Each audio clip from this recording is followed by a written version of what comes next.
por eso se crearon universidades, hospitales, catedrales, sistemas jurídicos, administrativos, etcétera. Se reconoció a los indígenas como súbditos del rey, se generaron leyes de Indias que reconocían derechos a los pueblos originarios, aunque después, por supuesto, había claros oscuros y no siempre se cumplían estas cosas, o se cumplían a medias, porque había que controlar algo que pasaba a miles de kilómetros de distancia en una época donde una carta tardaba meses en llegar. Pero esto fue muy distinto al modelo anglosajón, que excluía a los salvajes como seres que no tenían alma ni eran sujetos de derecho. Por lo tanto, las instituciones imperiales en el Imperio Español, los virreinatos, audiencias, cabildos, eran estructuras de poder integradas al imperio, eran parte del imperio, eran extensiones de una misma nación y no colonias separadas del todo, como sí hizo el Imperio Británico. Digo el británico para abreviar, es lo que hicieron otros imperios. Se constituyó en realidad un nuevo mundo como una prolongación imperial y no solo como una periferia. ¿Por qué insisto en recordar estas cosas? Porque eso es lo que permite entender qué es Putin.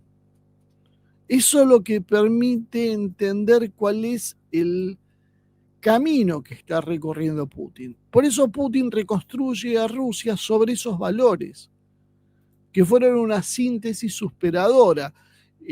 Valores que tenían que ver con la Iglesia Ortodoxa, el Patriarcado de Moscú, o sea, básicamente con la religión ortodoxa, el cristianismo ortodoxo, la lengua rusa como lengua franca, pero tiene 190 nacionalidades.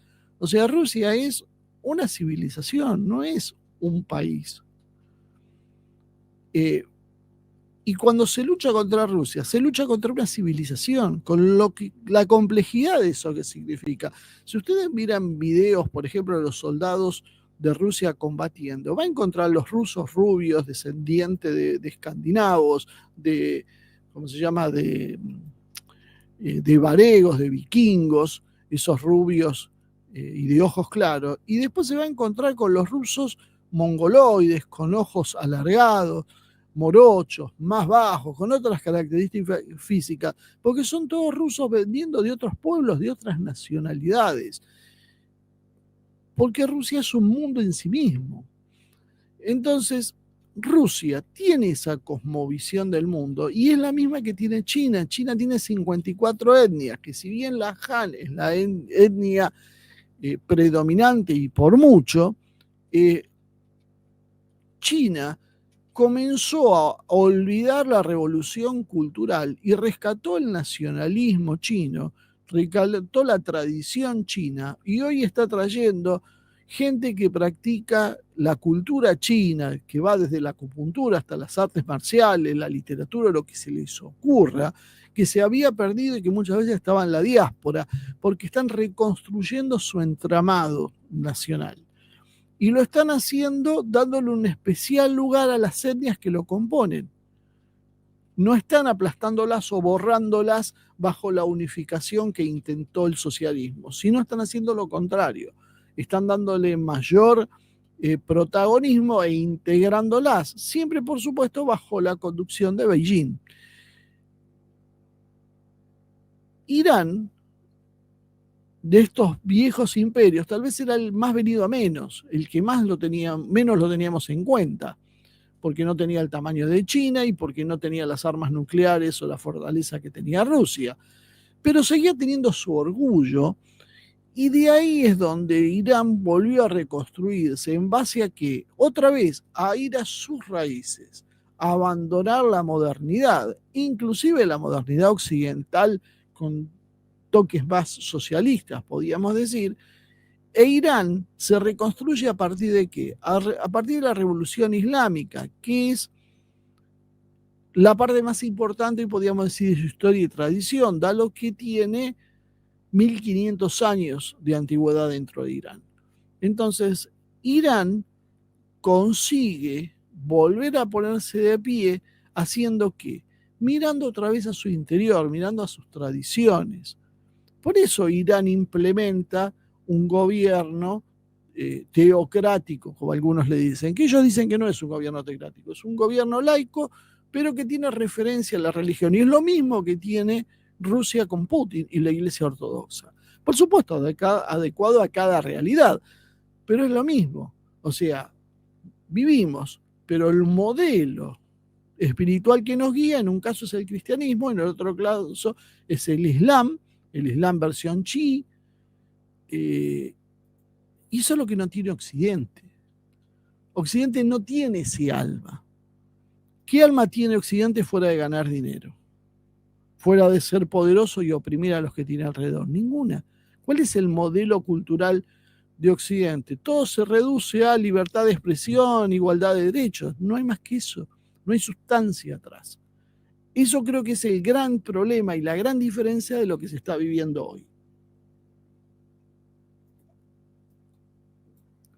Por eso, Argentina, Brasil, México, cualquiera de nuestros países, probablemente sean mucho más ricos que Irán. No me cabe ninguna duda que Argentina o Brasil son infinitamente más ricos que Irán. Más ricos en recursos naturales, alimentos, agua, diversidad climática. Encima tienen una región pacificada, no tienen enemigos, no tienen guerras, por lo menos las guerras que hemos tenido, las guerras más crueles que hemos tenido en nuestra región, no se asemejan, pero ni al 1% de lo que han vivido estos pueblos. ¿Y por qué, a pesar de todo eso, solo presentamos decadencia? ¿Por qué no conseguimos trascender como naciones? Porque precisamente hemos adoptado el modelo del occidente depredador como pensamiento. Hemos perdido nuestro pasado histórico. Y lejos de recuperarlo, marchamos con gobiernos que nos proponían deconstruirnos. Deconstruir lo que significaba destruir nuestras bases. Exactamente lo contrario a lo que hizo Rusia, a lo que hace China y a lo que hace Irán. Y de hecho lo hacen con sistemas de gobierno muy diferentes entre sí, donde China es un gobierno regido por el Partido Comunista y en Rusia es una democracia más con corte liberal y en Irán una democracia con un sesgo musulmán, islámico. Entonces, cuando vos ves, son sistemas políticos absolutamente distintos, pero que a todos les está yendo bien. ¿Por qué les está yendo bien? Porque han recuperado su identidad y su memoria. Pero su verdadera identidad y memoria, no la que nos han dicho a nosotros que tenemos como identidad y memoria, cuando en realidad son todos factores divisores. Porque lo han hecho en función de la identidad de agruparse bajo una bandera, bajo unas costumbres que les son en común, que son las del pueblo en general, no las de una élite iluminada que estudió en Harvard. Argentina fue parte de un imperio, aunque no lo entienda, Argentina lo fue, y hoy por modas ideológicas lo rechaza, cuando en realidad esa idea de la correspondencia con un pasado imperial le permitiría hacer el mismo camino que han hecho estos países, desde tu propia identidad hispanoamericana, pero desde ese punto de vista. Nosotros no tenemos por qué adaptar modas anglosajonas, son las más lejanas a nuestra forma. Nosotros tenemos una raíz cultural católica. Nos guste o no, seamos católicos o no en lo personal, nuestros valores, nuestra forma de pensar, nuestra historia es católica. Entonces necesitamos tomarla. Y no importa si yo creo o no creo en Dios. Lo que importa es que yo entienda cuál es mi origen y que eso me permita unirme con el resto. El modelo anglosajón no. El modelo anglosajón viene a destruir y nos inoculan ese veneno ideológico porque eso nos fractura.